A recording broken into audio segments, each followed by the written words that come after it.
سلام عليك يا رسول سلام عليك يا حبيب سلام عليك صلوات الله عليك. Assalamualaikum warahmatullahi wabarakatuh. Hari ini Ana hendak bertazkirah tentang satu tajuk yang berjudul ketika Nabi Muhammad wafat. Ketika baginda Nabi diambang sakaratul maut, malaikat maut nak ambil nyawa Nabi, yang ada sebelah Nabi malaikat Jibril dan malaikat maut. Suatu Nabi nak wafat, Nabi sakit. Nabi kata, cukuplah sakit mati, biar aku yang tanggung semua untuk umatku. Jangan bagi umatku rasa. Sampai begitu antum pengorbanan Rasulullah kepada kita. Begitu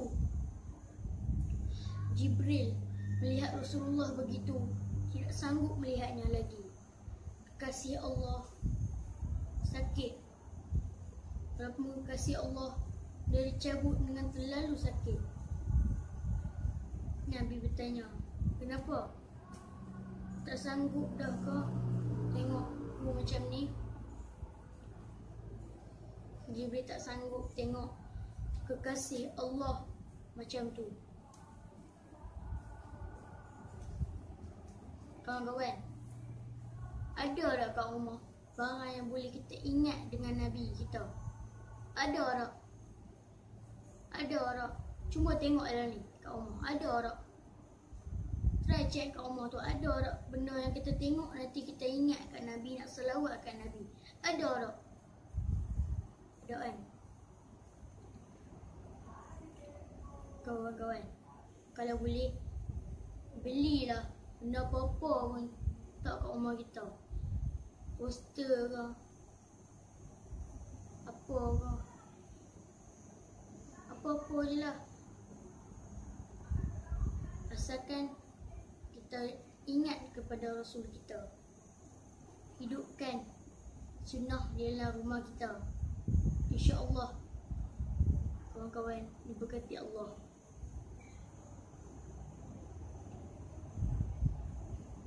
Kawan-kawan, jom kita selawat kepada Nabi nak. Jom.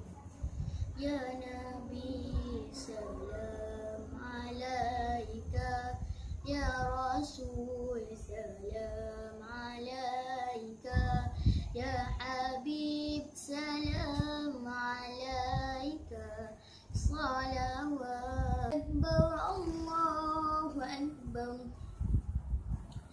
la ilaha illallah wallahu akbar, Allahu akbar walillahil hamd. Assalamualaikum warahmatullahi wabarakatuh. Saya Muhammad Faiz Danish bin Huda Firdaus daripada kelas 6 Hanafi.